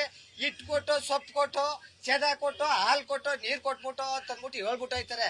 ಯಾವುದೇ ಪಕ್ಷ ಬರ್ಲಿ, ಯಾವುದೇ ವ್ಯಕ್ತಿ ಬರ್ಲಿ, ನಮಗೆ ಹಾಸ್ಪಿಟ್ಲು ಮತ್ತೆ ಈ ಮೇಕೆದಾಟನ್ನ ನಮ್ಮ ರಾಜ್ಯ ಸರ್ಕಾರದವರು ಮಾಡ್ಕೊಡ್ಬೇಕಂತ ಹೇಳಿ ನನ್ನ ಮಾತನ್ನ ಮುಗಿಸ್ತೀನಿ. ಮೇಘರಾಜು, ಅಂಬೇಡ್ಕರ್ ನಗರದ ಯುವಕ. ಈ ಕಳೆದ 15 ವರ್ಷಗಳಿಂದ ಹಾಕಿ ಏನು ಪ್ರಯೋಜನ ಇಲ್ಲದ ರೀತಿಯಾಗಿದೆ. ಒಬ್ರು ಮಾತಾಡ್ತಾರೆ, ಒಬ್ರು ಮಾತಾಡ್ತಾನೆ ಇರ್ತಾರೆ. ಏನು ಕೂಡ ಪ್ರಯೋಜನ ಐತಿಲ್ಲ. ಬೇರೆ ಯಾವ್ದೇ ಪಕ್ಷ ಆಗಲಿ ನಿಶಾಂತಣ್ಣವ್ರು ಬಿಟ್ಟು ಬೇರೆ ಪಕ್ಷಕ್ಕೆ ಹೋದ್ರೆ ಫಸ್ಟ್ ಯಾವ ಜೊತೆಮ ಏನು ಎಲ್ಲ ಗುರುತಿಸ್ತಾರೆ. ಆದ್ರೆ ನಿಶಾಂತಣ್ಣವ್ರು ಏನ್ ಮಾಡ್ತಿದ್ದಾರೆ ಅಂದ್ರೆ ಪ್ರತಿಯೊಬ್ರು ಬೇಕು, ಪ್ರತಿಯೊಬ್ರು ಮುಂದೆ ಇಟ್ಕೊಂಡು ಕೆಲಸ ಮಾಡ್ತಿದ್ದಾರೆ. ನಿಶಾಂತಣ್ಣವ್ರಿಗೆ ಸತ್ ಕೊಟ್ರೆ ಕಾರ್ಯ ನಡೆಯುತ್ತೆ ಅಂತ ಹೇಳಕ್ ಇಷ್ಟಪಡ್ತಿದ್ದೀನಿ ಸರ್. 15 ವರ್ಷದಿಂದ ನಮ್ಮ ಮನೂರಲ್ಲಿ ಒಂದು ಹಾಸ್ಪಿಟ್ಲಾಗ ಇಲ್ಲ ಹೆರಿಗೆ ಆಸ್ಪತ್ರೆ ಆದ್ರೂ ಹೊರಗಡೆ ಕರ್ಕೊಂಡು ಹೋಗ್ಬೇಕು. ಇಲ್ಲಿ ಏನು ಅನುಕೂಲ ಇಲ್ಲ. ಒಂದು ಆಸ್ಪತ್ರೆಯಲ್ಲಿ ಕರ್ಕೊಂಡ್ ಬಂದ್ರು ಒಂದು ಇಂಜೆಕ್ಷನ್ ಮಾಡ್ಸಲ್ಲ ಸರಿಯಾಗಿ ಇಲ್ಲಿ. ಅದಕ್ಕಾಗಿ ನಮ್ಮ ನಿಶಾಂತಣ್ಣ ಅವರು ಬಹಳ ಕಡೆ ಎಲ್ಲ ಸುಮಾರಾಗಿ ಎಲ್ಲ ಅನುಕೂಲ ಮಾಡಿದ್ದಾರೆ. ಮಠ ಮನೆಗಳು ಮಾಡಿದ್ದಾರೆ, ಸಮುದಾಯ ಭವನ ಮಾಡಿದ್ದಾರೆ. ನಿಶಾಂತಣ್ಣ ಅವ್ರಿಗೆ ಟಿಕೆಟ್ ಕೊಟ್ರ ಈ ಸತ್ ಗೆಲ್ತಾರೆ ಅಂತ ನಮ್ಗೆ ಭರವಸೆ ಇದೆ. ನನ್ನ ಹೆಸರು ವೆಂಕಟೇಗೌಡರು ಅಂತ, ಈ ಭಾಗದ ಮುಖಂಡರು. ನಾನು ಈ ದಿನ ನಿಮ್ಮ ನ್ಯೂಸ್ ಚಾನೆಲ್ ಮೂಲಕ ಏನ್ ಹೇಳಲಿಕ್ಕೆ ಬಯಸ್ತೀನಿ ಅಂದ್ರೆ, ಇಲ್ಲಿ ನಾನು ಯಾವುದೇ ಹಾಲಿ ಅಥವಾ ಮಾಜಿ ಶಾಸಕರು ಮತ್ತೆ ಸಂಸದನ್ನು ಟೀಕ್ಸಕ್ ಹೋಗಲ್ಲ. ಯಾಕೆಂದ್ರೆ ನಾನು ಕಳೆದ 30-35 ವರ್ಷಗಳಿಂದ ಎಲ್ಲಾ ರಾಜಕಾರಣಿಗಳನ್ನು, ಎಲ್ಲಾ ರಾಜಕೀಯ ಪಕ್ಷಗಳನ್ನು ನೋಡ್ಕೊಂಡು ಬರ್ತಾ ಇದ್ದೀನಿ. ಈ ಅನೂರು ವಿಧಾನಸಭಾ ಕ್ಷೇತ್ರ ಇಡೀ ರಾಜ್ಯದಲ್ಲಿ ಭೌಗೋಳಿಕವಾಗಿ ಅತ್ಯಂತ ದೊಡ್ಡ ಕ್ಷೇತ್ರ. ಇಲ್ಲಿ ಏನೇ ಮಾಡಿದ್ರು ಇದುವರೆಗೂ ಮೂಲಭೂತ ಸೌಕರ್ಯಗಳನ್ನೇ ಜನರಿಗೆ, ಹಳ್ಳಿಗಾಡಿಗಳಿಗೆ ಬಂದಂತವ್ರು ಯಾರು ಒದಗಿಸಕ್ ಆಗ್ತಾ ಇಲ್ಲ. ಹಾಗಾಗಿ ಈಗಾಗಲೇ ನಾವು ಕಾಂಗ್ರೆಸ್ ಮತ್ತೆ JDS ಇವೆರಡು ಒಂದು ಪ್ರಾದೇಶಿಕ ಮತ್ತೆ ರಾಷ್ಟ್ರೀಯ ಪಕ್ಷದ ಶಾಸಕರುಗಳಿಗೆ ಆಗಲೇ 3 ಸಾರಿ 4 ಸಾರಿ ನಾವು ಎಲ್ಲ ನೋಡಿದೀವಿ. ಈ ಒಂದು ಬಾರಿ ನಾವು ಬಿಜೆಪಿಗೆ ನಾವು ಒಂದು ಅವಕಾಶಗಳನ್ನ ಕೊಡೋಣ ಅನ್ನೋದು ಈ ಭಾಗದ ಜನರ ಬಯಕೆ ಆಗಿದೆ. ಎಲ್ಲರಿಗೂ ನಮಸ್ಕಾರ. ನನ್ನ ಹೆಸರು ಚೇತನ್ ದೊರೆರಾಜ್ ಅಂತ, ರಾಜ್ಯ ಯುವ ಕಾಂಗ್ರೆಸ್ನ ಕಾರ್ಯದರ್ಶಿ ಆಗಿದ್ದೀನಿ. ಬೇರೆ ಪಕ್ಷದವರು ಕಾಂಗ್ರೆಸ್ ಪಕ್ಷನ ಕೆಲಸ ಮಾಡಿಲ್ಲ ಅಂತ ಹೇಳ್ತಾರೆ. ಎಲ್ಲ ಹೇಳ್ತಾರೆ ಅಂತ ಹೇಳಿದ್ರೆ, ಶಾಸಕರು ಹನೂರ್ ತಾಲೂಕ್ ಮಾಡಿದ್ದಾರೆ, ಅದರ ಕೊಡುಗೆ ಅಲ್ಲಿ ನಿಂತ್ಕೊಂಡು ಹೇಳ್ತಾರೆ. ಶಾಸಕರು ಖಾಸಗಿ ಬಸ್ ಸ್ಟ್ಯಾಂಡ್ ನ ಮಾಡಿದ್ದಾರೆ, ಅಲ್ಲಿ ನಿಂತ್ಕೊಂಡು ಹೇಳ್ತಾರೆ. ಶಾಸಕರು ನಮ್ಮ ಗೌರ್ಮೆಂಟ್ ಬಸ್ ಸ್ಟ್ಯಾಂಡ್ ಮಾಡಿದ್ದಾರೆ, ಅಲ್ಲಿ ನಿಂತ್ಕೊಂಡು ಕೆಲಸ ಮಾಡಿಲ್ಲ ಅಂತ ಹೇಳ್ತಾರೆ. ಮತ್ತೊಂದು ತಮಗೆ ತಿಳಿಯಬಯಸ್ತೀನಿ, ಒಬ್ಬ ಮನುಷ್ಯನಿಗೆ ಮೂಲವಾಗಿ ಬೇಕಾಗಿರೋದು ಆರೋಗ್ಯ, ಶಿಕ್ಷಣ ಮತ್ತು ಮನೆ. ನಮ್ಮ ಸಿದ್ದರಾಮಯ್ಯನವರ ಸರ್ಕಾರದಲ್ಲಿ ಹೆಚ್ಚು ಕಡಿಮೆ ನಮ್ಮ ಹನೂರು ವಿಧಾನಸಭಾ ಕ್ಷೇತ್ರಕ್ಕೆ ತಮಗೆಲ್ಲ ವಿತ್ ರೆಕಾರ್ಡ್ನ ಕೊಡ್ತೀನಿ. ನಮ್ಮ ಕಾಂಗ್ರೆಸ್ ಸರ್ಕಾರದಲ್ಲಿ ಎಷ್ಟು ಅಭಿವೃದ್ಧಿ ಆಗಿದೆ ಎಲ್ಲಕ್ಕೂ ವಿತ್ ನಂಬರ್ಸ್, ಬೂಟಾಟಿಗೆ ಅಲ್ಲ, ವಿತ್ ನಂಬರ್ಸ್ ನಾವು ತಮಗೆ ರೆಕಾರ್ಡ್ ಅಲ್ಲಿ ಕೊಡ್ತಕ್ಕಂಥ ಕೆಲಸನ ನಮ್ಮ ನಾಯಕರಾದ ನರೇಂದ್ರ ರಾಜೇಗೌಡರ ಮುಖಾಂತರ ನಾವು ನಮ್ಮ ಎಲ್ಲ ಕಾಂಗ್ರೆಸ್ ಕರ್ತರು ಮಾಡ್ಕೊಡ್ತೀವಿ. ತಮ್ಮಲ್ಲಿ ಏನೋ ರೆಕಾರ್ಡ್ ಇದ್ರೆ 40% ಸರ್ಕಾರದಾಗ್ಬೋದು, ಅಥವಾ ಏನೋ ನಮ್ಮ ಕಾಂಟ್ರಾಕ್ಟ್ರು ಸೊತ್ತೋಗ್ಬಿಡ್ರಲ್ಲ, ಯಾರೋ ಸೂಸೈಡ್ ಮಾಡ್ಕೊಂಡು ಅವ್ರದ್ದು ರೆಕಾರ್ಡ್ ಇರ್ಬೋದು, ಎತ್ಕೊಂಡು ಬನ್ನಿ, ಡೈರೆಕ್ಟ್ ಡಿಬೇಟ್ ಮಾಡೋಣ, ಹನ್ನೂರ್ಲೆ ಒಂದು ಒಳ್ಳೆ ವೇದಿಕೆ ಮಾಡೋಣ ಅಂತ ಹೇಳ್ತಾ ನನ್ನ ಮಾತನ್ನ ಮುಗಿಸ್ತಾ ಇದ್ದೀನಿ. Thank you. ಬಿಜೆಪಿ ಪಕ್ಷದಲ್ಲೇ 4-5 ಜನ ಆಕಾಂಕ್ಷಿಗಳಾಗಿದ್ದಾರೆ. ಅದರಲ್ಲಿ ನಮ್ಮ ನಿಶಾಂತ್ ಅಣ್ಣವರು ಕಾಡು ಪ್ರದೇಶ ಮತ್ತೆ ಎಲ್ಲ ಕಡೆನೂ ಒಳ್ಳೆ ಕೆಲಸ ಮಾಡಿದ್ದಾರೆ. ಮತ್ತೆ ಬಡ ಮಕ್ಕಳಿಗೆ, ಬಡ ಜನಕ್ಕೆ, ಎಲ್ಲರಿಗೂ ಮಠ ಮನೆಗೆ ಎಲ್ಲರಿಗೂ ಕೊಟ್ಟಿದ್ದಾರೆ. ಅವ್ರು ಟಿಕೆಟ್ ಕೊಟ್ರೆ ಸೂಕ್ತವಾಗಿ, ಈಗ ಅವರು ವಯಸ್ಸಿನಲ್ಲಿ ಚಿಕ್ಕವರು ಇದ್ರಿಂದ ಮುಂದೆ ನಮ್ಗೆ ಒಳ್ಳೆ ಕೆಲಸ ಮಾಡ್ಕೊಡ್ತಾರೆ ಅನ್ನೋ ಒಂದು ನಂಬಿಕೆ ಇದೆ, ಭರವಸೆ ಇದೆ. ಅವ್ರಿಗೆ ಬಿಜೆಪಿ ವರಿಷ್ಠರಿಂದ ಟಿಕೆಟ್ ಕೊಟ್ರೆ ಅವ್ರ ಪಕ್ಕ ಇಲ್ಲಿ ಬಿಜೆಪಿ ಪತಾಕೆನ ಹಾಕ್ತಾರೆ ಅನ್ನೋದು ಒಂದು ಭರವಸೆ ಇದೆ. ಯಾಕಂದ್ರೆ ಈಗ ಸುಮ್ಮನೆ ಇದ್ರು ಕೂಡ ಅವರು ವೈಯಕ್ತಿಕವಾಗಿ ಇಷ್ಟು ಕೆಲಸ ಮಾಡ್ತಾ ಇದ್ದಾರೆ ಅಂದ್ರೆ ಅವ್ರು ಶಾಸಕರಾದ್ರೆ ನಮ್ಮ ಕ್ಷೇತ್ರನ ಎಷ್ಟು ಅಭಿವೃದ್ಧಿ ತರ್ತಾರೆ ಅನ್ನೋದು ನಮ್ಗೆ ಗೊತ್ತಾಗುತ್ತೆ. ಕಾಂಗ್ರೆಸ್ ಪಕ್ಷದಲ್ಲಿ ಎಲ್ಲಾ ಮಾಡಿದ್ದಾರೆ, ಎಲ್ಲ ಕೊಟ್ಟಿದ್ದಾರೆ. ಬಿಜೆಪಿ ಸರ್ಕಾರದಿಂದ ಏನು ಮಾಡಿಲ್ವಾ? ರೈತರು ಯಾರು ದುಡ್ಡು ತಗೋತಾ ಇಲ್ವಾ? ನೋಡೋಣ. ನಮ್ಮ ದತ್ತೇಶಣ್ಣ ಅವರು ಹಳ್ಳಿಯಿಂದ ಬಂದ ಮಕ್ಕಳಿಗೆ ಅನ್ನದಾನ ಮಾಡ್ತಾ ಇಲ್ವಾ? ಈಗ ಈ ಸಲ ಬೇರೆ ಅಭ್ಯರ್ಥಿನಾಗಿ ಆಯ್ಕೆ ಮಾಡಬೇಕು ಅಂತ ನಮ್ಮ CM ರಿಕ್ವೆಸ್ಟ್ ಮಾಡ್ಕೊತಾ ಇದ್ದೀನಿ. ಹೊಸ ಅಭ್ಯರ್ಥಿ ಬರಬೇಕು ಅನ್ನೋ ಕ್ಷೇತ್ರದಿಂದ ನಾವೆಲ್ಲ ಚೆನ್ನಾಗಿರ್ಬೇಕು ಅಂದ್ರೆ ಇವತ್ತು ನಾವು ಕಿತ್ತಾಡೋದಲ್ಲ, ಅವರೆಲ್ಲ ಚೆನ್ನಾಗಿರ್ತಾರೆ ವೇದಿಕೆ ಮೇಲೆ, ನಾವೆಲ್ಲ ಈಗ ಹಾಳಾಗೋಗ್ತಾ ಇದೀವಿ. ಆದ್ರೆ ಇಲ್ಲಿ ಜಗಳ ಅಲ್ಲ. ಮೊದಲು ಫಸ್ಟ್ ನಾವುಗಳೆಲ್ಲ ಒಬ್ಬ ಅಭ್ಯರ್ಥಿಗಳನ್ನ ಸೆಲೆಕ್ಟ್ ಮಾಡ್ಕೊಂಡು ಮುಂದೆ ನಾವು ಬದುಕಬೇಕು ಅನ್ನೋಗಿದ್ರೆ 15 ವರ್ಷದಿಂದ ಯಾರು ನಮಗೇನು ಅಂತ ಬಂದು ನೋಡಿಲ್ಲ, ಕಷ್ಟ ಸುಖಕ್ಕೆ ಸ್ಪಂದಿಸಿಲ್ಲ. ಇವತ್ತಿನ ನಾನ್ ಮುಂದೆ ನೀ ಮುಂದೆ ಅಂತ ಬರ್ತಾ ಇದ್ದಾರೆ. ಅವ್ರಿಗೆಲ್ಲ ನೀವು ತಲೆ ಬಾಗದೆ ಒಳ್ಳೆ ಅಭ್ಯರ್ಥಿನ ಆಯ್ಕೆ ಮಾಡಿ ದಯವಿಟ್ಟು CM ಅವ್ರಿಗೆ ಕೇಳ್ಕೊಳ್ಳೋದು ಇಷ್ಟೇ, ನಮ್ ದತ್ತೇಶಣ್ಣವ್ರಿಗೆ ಚಾನ್ಸ್ ಕೊಟ್ಟು ಹೊಸ ಅಭ್ಯರ್ಥಿನಾಗಿ ಮಾಡ್ಬೇಕು ಅಂತ ಕೇಳ್ಕೊತಾ ಇದ್ದೀವಿ.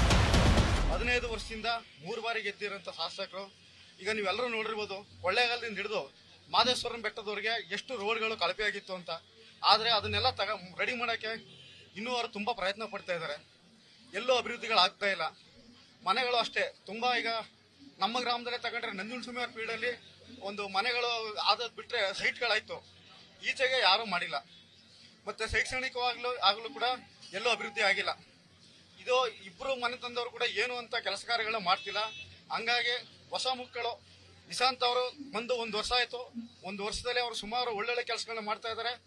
30 ರಿಂದ 40 ಕುಡಿಯೋ ನೀರಿನ ಘಟಕಗಳನ್ನ ತಮ್ಮ ಸ್ವಂತ ದುಡ್ಡಲ್ಲಿ ಹಾಕಿ ಮಾಡ್ತಾ ಇದ್ದಾರೆ.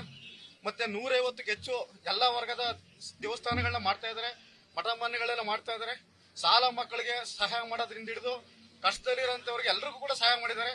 ಹೊಸ ಮುಖ ಒಳ್ಳೆ ಯುವ ಅಭ್ಯರ್ಥಿ ನಿಶಾಂತ್ ಅವ್ರಿಗೆ ಬಿಜೆಪಿ ಟಿಕೆಟ್ ಕೊಟ್ರೆ ಅವ್ರು ಖಂಡಿತ ಗೆಲ್ತಾರೆ. ಇಲ್ಲಿಯ 15 ವರ್ಷದಿಂದ ಇರೋಂತ ಶಾಸಕರು ಒಂದು ಅಭಿವೃದ್ಧಿ ಕೆಲಸಗಳು ಮಾಡಿಲ್ಲ. ಈಗ ಸುಮಾರು ಜನ ಬಂದು ಹೇಳಿದ್ರು ಅಭಿವೃದ್ಧಿ ಕೆಲಸ ಮಾಡಿದಾರಂತ. ಬನ್ನಿ ಸರ್, ನೀವು ಬಂಡಲಿ ರೋಡ್ ನೋಡಿ ಹೆಂಗಿದೆ, ಗುಂಡಿಮಯವಾಗಿದೆ. ಏನಾದ್ರೂ ನಾವು ಶಾಸಕರ ನಮ್ಮ ಪ್ರಾಬ್ಲಮ್ಗಳು ಕೇಳಕ್ ಹೋದ್ರೆ ಬಿಜೆಪಿ ಸರ್ಕಾರ ಇದೆ, ಅನುದಾನ ಬರ್ತಾ ಇಲ್ಲ ಅಂತ ಹೇಳ್ತಾರೆ. ಹೋದ್ ಸರಿ ಯಾರು ಗೌರ್ಮೆಂಟ್ ಇದ್ರು ಸರ್? ಸಿದ್ದರಾಮಯ್ಯ ಪಕ್ಕದ ಜಿಲ್ಲೆಯವರು ನಮ್ಮ CM ಆಗಿದ್ರು, ಪಕ್ಕದ ತಾಲೂಕವರು ನಮ್ಮ ಒಂದು PWD ಮಿನಿಸ್ಟರ್ ಆಗಿದ್ರು. ನೀವು ಬಂದು ಅನುದಾನ ತಂದು ರೋಡ್ಗಳು ಮಾಡಕ್ ಆಗ್ತಿರ್ಲಿಲ್ವಾ ನೀವು? ಆದ್ರಿಂದ ದಯವಿಟ್ಟು ಈ ಸರಿ ಹೊಸ ಮುಖ ಬರಬೇಕು. ಆದುದರಿಂದ ಮಂಜುನಾಥ್ ರವರು ಸತತ 5 ವರ್ಷದಿಂದ ಸೋತರು ಸಹ ಪ್ರತಿಯೊಂದು ಕಷ್ಟಗಳಿಗೆ ಸ್ಪಂದಿಸುತ್ತಾ ಅವರ ಸ್ವಂತ ದುಡ್ಡಿಂದ ಸ್ಪಂದಿಸ್ತಿದ್ದಾರೆ. ಅವರೇ ಸ್ವಂತ ದುಡ್ಡಿಂದ ಇಂಥ ಒಂದು ಕಾರ್ಯಗಳು ಮಾಡ್ತಿರುವಾಗ ಅವ್ರ ಕೈಲಿ ಅಧಿಕಾರ ಕೊಟ್ರೆ ಯಾವ ರೀತಿ ಕೆಲಸ ಮಾಡ್ತಾರಂತ ನೀವೇ ಜನಗಳು ತೀರ್ಮಾನ ಮಾಡಬೇಕು. ಬನ್ನೂರು ವಿಧಾನಸಭಾ ಕ್ಷೇತ್ರ 172 ಕಿಲೋಮೀಟರ್ ಸುತ್ತಾಳ್ತಾ ಇದೆ. ಒಟ್ಟು 6 ರಿಂದ 7 ವಿಧಾನಸಭಾ. ಬೆಂಗಳೂರಿಂದ ಕೊಳ್ಳೇಗಾಲ ಎಷ್ಟು ಕಿಲೋಮೀಟರ್ ಇರುತ್ತೆ ಅಷ್ಟು ಕಿಲೋಮೀಟರ್ ಇದೆ. ಹಂಗಾಗಿ ಕೆಲವು ನನ್ನ ಸ್ನೇಹಿತರು ಕೆಲಸ ಮಾಡಿಲ್ಲ ಶಾಸಕರ ಉದ್ದೇಶ ಅಂತ ಹೇಳಿದರೆ, ಇಲ್ಲಿ ಏಕಲವ್ಯ ವಿದ್ಯಾಲಯ, ಇಂದಿರಾ ಗಾಂಧಿ ವಸತಿ ಶಾಲೆ, ಮತ್ತೆ ಬಹುಗ್ರಾಮ ಕುಡಿಯುವ ನೀರು ಯೋಜನೆ, KCP ರೋಡ್ 108 ಕೋಟಿ KCP ರಸ್ತೆ, ಅನೇಕ ಅಭಿವೃದ್ಧಿ ಕೆಲಸಗಳನ್ನು ಕೂಡ ಮಾಡಿದ್ದಾರೆ. ಈ ಕ್ಷೇತ್ರದ ಎಲ್ಲಾ ಜನಾಂಗಕ್ಕೂ ಕೂಡ 149 ಸಮುದಾಯ ಭವನಗಳನ್ನು ಕಟ್ಟಿಸಿ ಮತ್ತೆ ಮೂಲಭೂತ ಸೌಕರ್ಯಗಳನ್ನು ಕೂಡ ಒದಗಿಸಿದ್ದಾರೆ. ಹಂಗಾಗಿ ದಯಮಾಡಿ ಮುಂದಿನ ವಿಧಾನಸಭಾ ಚುನಾವಣೆ ಗೆದ್ರೆ ಮತ್ತೆ ಕ್ಷೇತ್ರ ಅಭಿವೃದ್ಧಿ ಆಗುತ್ತೆ. ಹೊಸ ಮುಖ ತಂದ್ರೆ ಖಂಡಿತ ಅಭಿವೃದ್ಧಿ ಆಗಲ್ಲ. ಅವರು ತಿಳ್ಕೋಬೇಕಾದ್ರೂ ಕೂಡ 5 ವರ್ಷ ಬೇಕು. ದಯಮಾಡಿ ನರೇಂದ್ರ ಗೆಲ್ಸೋಕೆ ಕೇಳ್ಕೊತೀನಿ. ನನ್ನ ಹೆಸರು ಚೇತನ್ ಕುಮಾರ್ ಅಂತ, ರಾಮಪುರದವನು. ಈಗ ನಮ್ಮ ಅಣ್ಣವರೊಬ್ರು ಮಾತಾಡಿದ್ರು, ಎಲ್ಲಿಂದ ಬಂದು ರಾಜಕಾರಣ ಮಾಡ್ತಾರಂತ. ಎಲ್ಲಿಂದ ಬಂದಂತ ವ್ಯಕ್ತಿ 1 ವರ್ಷದಲ್ಲಿ 5,000 ಮಕ್ಕಳಿಗೆ, ಶಾಲಾ ಮಕ್ಕಳಿಗೆ school bag, books, geometry box, shoe ಕೊಟ್ಟಿದ್ದಾರೆ. 18 ಕುಡಿಯೋ ನೀರು ಘಟಕ ಮಾಡಿದ್ದಾರೆ. ಈಗ KRDCಯಲ್ಲಿ ಮಾಲಿಂಗಡ್ಡೆ ರೋಡು ಇವತ್ತು ನಿಶಾಂತ್ ಸರ್ ಹಾಕ್ಸ್ಕೊಟ್ರೆ ರೋಡ್ ಅದು. ಯಾರು ದಾಖಲಾತಿ ಕೇಳ್ತಾರೋ ದಾಖಲಾತಿ ಕೊಡ್ತೀವಿ, ಯಾರು ಮಾಡಿದಾರೆ ಅಂತ ಹಲವಾರು ಕೆಲಸಗಳು ಮಾಡಿದ್ದಾರೆ ನಿಶಾಂತ್ ಸರ್. ದಯವಿಟ್ಟು ಈ ಸತಿ ನಿಶಾಂತ್ ಸರ್ ಟಿಕೆಟ್ ಕೊಟ್ರೆ ಅನೂರು ಅಭಿವೃದ್ಧಿ ಆಗೋದು 2 ಮಾತಿಲ್ಲ. ನಮ್ಮ ಈ ಅನೂರು ಭಾಗದಲ್ಲಿ ಮುಖ್ಯವಾಗಿ ಏನಪ್ಪಾ ಅಂದ್ರೆ ಒಂದು ಜಾತಿ ರಾಜಕೀಯ ಹೋಗ್ಬೇಕು, ಒಂದು ಕುಟುಂಬ ರಾಜಕಾರಣ ನಿಲ್ಲಬೇಕು. ಇದರಿಂದ ನಮ್ಮ ಬಿಜೆಪಿ ಈ 15 ವರ್ಷದಿಂದ ಸೋಲನ್ನು ಅನುಭವಿಸ್ಕೊಂಡು ಬರ್ತಿದೆ. ಜನ ಇಲ್ಲಿ ಒಂದು ಬದಲಾವಣೆ ಕೇಳ್ತಾ ಇದ್ದಾರೆ. ಆ ಬದಲಾವಣೆ ಒಂದು ಆಗ್ಬೇಕು ಅಂದ್ರೆ ಒಂದು ಕುಟುಂಬ ರಾಜಕೀಯ ನಿಲ್ಬೇಕು ಮತ್ತೆ ಜಾತಿ ರಾಜಕೀಯ ನಿಲ್ಬೇಕು. ಹಾಗಾಗಿ ಈ ಒಂದು ಹೊಸ ವ್ಯಕ್ತಿಗೆ ಇಲ್ಲಿ ಅವಕಾಶ ಮಾಡಿಕೊಡ್ಬೇಕು. ಏನಪ್ಪಾ ಅಂದ್ರೆ ಈಗ ಸುಮಾರು ಒಂದು 5-6 ವರ್ಷದಿಂದ ನಮ್ಮ ಜನಾರ್ದನ್ ವೆಂಕಟೇಶಣ್ಣವರು ಕ್ಷೇತ್ರ ಪೂರ್ತಿ ಒಂದು ಒಳ್ಳೆ ಸೇವೆಯನ್ನ, ಒಂದು ಒಳ್ಳೆ ಕೆಲಸ ಕಾರ್ಯಗಳನ್ನ ಮಾಡ್ಕೊಂಡ್ ಬಂದಿದ್ದಾರೆ. ಹಾಗಾಗಿ ಆ ಒಂದು ಈ ಯನೂರು ಭಾಗದಲ್ಲಿ ಒಂದು ಬಿಜೆಪಿ ಪಕ್ಷವನ್ನ ಒಳ್ಳೆ ರೀತಿ ಸಂಘಟನೆ ಮಾಡಿದ್ದಾರೆ. ಆ ಸಂಘಟನೆ ಈ ಒಂದು ಉಳ್ಕೊಂಡಿದೆ ಅಂದ್ರೆ ಅದಕ್ಕೆ ಬಿಜೆಪಿ ಜನಾರ್ದನ್ ವೆಂಕಟೇಶಣ್ಣವ್ರ ಕಾರಣ. ಹಾಗಾಗಿ ಅವ್ರಿಗೆ ಈ ಭಾಗದಲ್ಲಿ ಈ ಸರಿ ಏನಾದ್ರು ಬಿಜೆಪಿಯಿಂದ ಟಿಕೆಟ್ ಕೊಟ್ರೆ ಈ ಭಾಗದಲ್ಲಿ ಬಿಜೆಪಿ ಖಂಡಿತವಾಗಿ ಗೆಲ್ಲುತ್ತೆ ಅಂತ ನಾನು ಒಂದು ಆತ್ಮವಿಶ್ವಾಸವನ್ನು ಇಟ್ಕೊಂಡಿದ್ದೇನೆ. ಈಗ ಪ್ರತಿಯೊಬ್ರು ಯೋಚಿಸಬೇಕಾಗಿರೋದು ಕೆಲವು ವಿಚಾರಗಳನ್ನ. ಈಗ ಸುಮಾರು ಜನ ಹೇಳಿದ್ರೆ ಏನಂತ, ನಮ್ಮ ಸಮಸ್ಯೆಗಳೇನೇನು ಅಂತ. ಮೊದಲನೇದಾಗಿ ರಸ್ತೆ, ಇದು ಭಾರಿ ಹದಗೆಟ್ಟು ಹೋಗಿರೋದು ಈ 15 ವರ್ಷದಲ್ಲೇ. ಏನು ನಮ್ಮ ನರೇಂದ್ರ ಅವರು 15 ವರ್ಷದಿಂದ ಏನ್ ಶಾಸಕರಾಗಿದ್ದಾರೆ, ರಸ್ತೆಗಳ ವಿಚಾರವಾಗಿ ಅವರು ತಲೆನೇ ಕೆಡ್ಸ್ಕೊಂಡಿಲ್ಲ ಬಿಡಿ. ಮನೆ ಬಿಟ್ಟು ಅವ್ರು 9-9:30ವರೆಗೆ ಆ ಶಿಸ್ತಾಗಿ ಬಂದು ಪುನಃ ಮಧ್ಯಾಹ್ನ ಊಟಕ್ಕೆ ಹೋಗೋದ್ರೊಳಗೆ ಅವ್ರಿಗೆ ಆ ಸುಸ್ತಾಗೋಯ್ತದೆ. ನರೇಂದ್ರ ಅವರು ಮತ್ತೆ ಅದಕ್ಕೋಸ್ಕರ ಬದಲಾವಣೆಗಾಗಿ ನಾವು ಈ ಹೋರಾಟ ಮಾಡ್ತಾ ಇದೀವಿ. ನಮಗೆ ಹೊಸ ಮುಖ, ಈಗ ನಿಶಾಂತ್ ಅವರು ನಮಗ್ ಬೇಕು. ಯಾಕೆ ಅಂತ ಹೇಳಿದ್ರೆ ಈಗ ಕೆಲವರು ಅಂತಾರೆ ಹೊರಗಡೆಯಿಂದ ಬಂದವರು ನಿಶಾಂತ್ ಅವರು ಅಂತ. ಮಾದೇಶ್ವರ, ಈಗ ಮಾದೇಶ್ವರರು ಎಲ್ಲಿಂದ ಬಂದ್ರು? ಮಾದೇಶ್ವರರು ಈಗ ನಮ್ಮ ಇಲ್ಲಿ ನಾಡ ದೇವತೆ, ಇಲ್ಲಿ ನಮ್ಮ ಜಿಲ್ಲಾ ದೇವತೆ, ಅವ್ರು ಎಲ್ಲಿಂದ ಬಂದ್ರು? ಉತ್ತರದಿಂದ ಇಲ್ಲಿಗೆ ಬಂದ್ರು. ಎಷ್ಟು ಜನ ಭಕ್ತಾದಿಗಳಿದೀವಿ. ನಮಗೆ ಕೆಲಸ ಮಾಡೋದು ಅಭಿವೃದ್ಧಿ ಮುಖ್ಯ. ಆ ಅಭಿವೃದ್ಧಿಗೆ ನಿಶಾಂತ್ ಅವರಾಗ್ಬೋದು, ಯಾರಾದ್ರೂ ಆಗ್ಬೋದು. ಹೊಸ ಮುಖಕ್ಕೆ ಈ ಬಾರಿ ಅವಕಾಶ ಕೊಡಿ. ನಾಗರಾಜು ಅಂತ ಬಂಡಳ್ಳಿ ಅವರು ದಯಮಾಡಿ ಈ ಸಲ ಬಿಜೆಪಿಯಿಂದ ಡಾಕ್ಟರ್ ಪೀತಾ ನಾಗಪ್ಪ ಟಿಕೆಟ್ ಕೊಡಬೇಕು. ಯಾಕಂದ್ರೆ ಕಳೆದ ಸಾರಿ ಅವರು ಕಡಿಮೆ ಅಂತರದಿಂದ ಸೋತಿದ್ದಾರೆ. ಅವ್ರಿಗೆ ಅವ್ರ ಮನತಂತ್ರ ಇತಿಹಾಸ ಇದೆ. ನಾಗಪ್ಪನವರು ಈ ಜಿಲ್ಲೆಗೆ ಪ್ರಥಮ ಉಸ್ತುವಾರಿ ಸಚಿವರಾಗಿದ್ರು. ಮತ್ತೆ ಪರಿಮಳಕ್ನವರು ಮಾಜಿ ಶಾಸಕರಾಗಿದ್ದು ಹಲವಾರು ಕೆಲಸ ಕಾರ್ಯಗಳು ಮಾಡಿದ್ದಾರೆ. ದಯಮಾಡಿ ನಾಗಪ್ಪ ಕುಟುಂಬ ಅನುಷ್ಠಿತ 56 ವರ್ಷ ರಾಜಕಾರಣ ಮಾಡ್ಕೊ ಬಂದಿದೆ. ದಯಮಾಡಿ ಸರಳ ಸ್ವಜನಿಕೆ ಸಾಕಾರ ಮೂರ್ತಿ ಅಂತ ಡಾಕ್ಟರ್ ಪೀತಾ ನಾಗಪ್ಪನವರು ಬಹಳ ಶುಭ ಮುಖದವರು. ದಯಮಾಡಿ ಕಳೆದ ಬಿಜೆಪಿ ಅಭ್ಯರ್ಥಿಯಾಗಿದ್ದು ಕಡಿಮೆ ಅಂತರದಲ್ಲಿ ಅದು ಟಿಕೆಟ್ ಘೋಷಣೆ ಆದ್ರಿಂದ ಕಡಿಮೆ ಅಂತರದಲ್ಲಿ ಸೋತಿದ್ದಾರೆ. ದಯಮಾಡಿ ನಾನು ಕೇಳ್ಕೊಳ್ಳೋದಿಷ್ಟೇ, 2 ದಿನಗಳು ಹೇಳಲಿಕ್ಕೆ ಸಾಧ್ಯವಿಲ್ಲ, ಅಷ್ಟು ಕೆಲಸವನ್ನು ಮಾಡಿದ್ದಾರೆ. ಉದಾಹರಣೆ, ಅನೂರಿನ ಬಸ್ ಸ್ಟ್ಯಾಂಡ್ ಇರಲಿಲ್ಲ, ಮತ್ತೆ ನೀರಿನ ಕೊರತೆ ಇತ್ತು, ಮತ್ತೆ ಇದು private bus stand KSRTC bus stand ಸಹ ಮಾಡಿದ್ರು. ಮತ್ತೆ ಈ ಕೇಶಿಪುರ ರೋಡು ಮತ್ತೆ ಈ ಬಂಡಳಿ ರಸ್ತೆಗೆ ಅವರು ಈ ಬಿಜೆಪಿ ಸರ್ಕಾರದಲ್ಲಿ ಅನುದಾನ ಕೇಳಿದ್ರು. ಕೊಡ್ತೀವಿ ಅಂತ ಮೋಸ ಮಾಡಿದ್ರು. ಮಾನ್ಯ ಮುಖ್ಯಮಂತ್ರಿಗಳು ಬಸವರಾಜ ಬೊಮ್ಮಾಯಿನವರು 100 ಕೋಟಿ ಅನುದಾನವನ್ನು ನಾವು ರಿಲೀಸ್ ಮಾಡ್ತೀವಿ ಅಂದ್ಬಿಟ್ಟು ಈ ಸೆಷನಲ್ಲಿ ಹೇಳಿದ್ರು. ಬರೀ ಸುಳ್ಳು ಆಶ್ವಾಸನೆಗಳು ಹೇಳಿದ್ರು. ಈ 40% ನಲ್ಲಿ ನಮ್ಮ ಮಾನ್ಯ ಮುಖ್ಯಮಂತ್ರಿಗಳು ಅಡಿಟ್ ಆಗಿ ಅವರ ಸಚಿವರು ಶಾಸಕರುಗಳು ತುಂಬಾ ಜನತೆ ದುಡ್ಡು ಮಾಡಿ ಈಗ ಎಲ್ಲ ಬಂದ ಜನಗಳನ್ನ ದಾರಿ ತಪ್ಪಿಸಿ ಎಲ್ಲ ದುಡ್ಡು ಕೊಟ್ಟು ದಾರಿ ತಪ್ಪಿಸಿದ್ದಾರೆ. ಆ ರೀತಿ ನಮ್ಮ ಶಾಸಕರು ದುಡ್ಡು ಕೊಟ್ಟು ದಾರಿ ತಪ್ಪಿಸಲ್ಲ, ಅವರು ಅಭಿವೃದ್ಧಿ ಮಾಡಿ ಜನಗಳನ್ನ ಒಳ್ಳೆ ತರ ಮಾಡ್ತಾ ಇದ್ದಾರೆ. ಈ ಬಾರಿ ಆಲ್ರೆಡಿ ನೀವು ನೋಡಿದಿರಿ, 15-20 ವರ್ಷಗಳಿಂದ ಯಾವ MLAಗಳು ಯಾವ ಶಾಸಕರು ಏನೇನು ಕೆಲಸ ಮಾಡಿದಿರಿ ಅಂತ ತಾವುಗಳು ಗಮನಿಸಿದಿರಿ. ಹಾಗಾಗಿ ಈ ಸಾರಿ 2023ನೇ ಚುನಾವಣೆಗೆ, ಸಾರ್ವತ್ರಿಕ ಚುನಾವಣೆಗೆ ದಯಮಾಡಿ ಒಂದು ಬದಲಾವಣೆ ಅವಶ್ಯಕತೆ ಇದೆ. ಆ ಬದಲಾವಣೆಗೆ ಮಂಜಣ್ಣವರು ಬಂದಿದ್ದಾರೆ. JDSಗೆ ವೋಟ್ ಮಾಡೋದ್ ಮುಖಾಂತರ ತಾವುಗಳು ಅನೂರು ವಿಧಾನಸಭಾ ಕ್ಷೇತ್ರದಲ್ಲಿ ಒಂದು ಬದಲಾವಣೆ ತರಬೇಕು ಅಂತ ಕೇಳ್ತಾ ಇದ್ದೀವಿ. ಕಾರಣ ಇಷ್ಟೇ, ಪ್ರಾದೇಶಿಕ ಪಕ್ಷಗಳಲ್ಲಿ ಏನೇನೆಲ್ಲ ಬದಲಾವಣೆಗಳಾಗಿವೆ ಅದನ್ನೆಲ್ಲ ಕೇರಳ, ತೆಲಂಗಾಣ ಮತ್ತೆ ಆಂಧ್ರ ಪ್ರದೇಶ ನೋಡಿ, ಆ ಗೌರ್ಮೆಂಟ್ಗಳು ನೋಡಿ ದಯಮಾಡಿ ಮಂಜಣ್ಣನಿಗೆ ಒಂದು ಅವಕಾಶ ಮಾಡಿಕೊಡ್ಬೇಕು ಅಂತ. ಈ ಸರಿ ಓಟು ನಮ್ದೆ, ನೋಟು ನಮ್ದೆ. ಮಂಜಣ್ಣನಿಗೆ ಓಟು ಕೊಡ್ತೀವಿ, ನೋಟು ಕೊಡ್ತೀವಿ.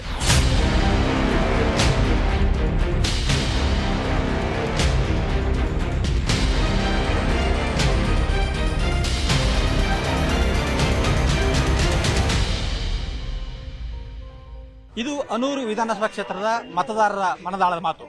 ನ್ಯೂಸ್ 18 ಕನ್ನಡ, ಜಾಲ ನಮ್ಮದು, ಬಲ ನಿಮ್ಮದು. ಕೇಳ್ರಪ್ಪು ಕೇಳಿ ಪ್ರಿಯ ಮತದಾರರೇ, ವೇದಿಕೆ ನಮ್ಮದು, ಅಭಿಪ್ರಾಯ ನಿಮ್ಮದು. ಬನ್ನಿ ಮುಕ್ತವಾಗಿ ಮಾತಾಡಿ. ನಿಮ್ಮೂರಲ್ಲಿ ನ್ಯೂಸ್ 18 ಚುನಾವಣಾ ಚಕ್ರ.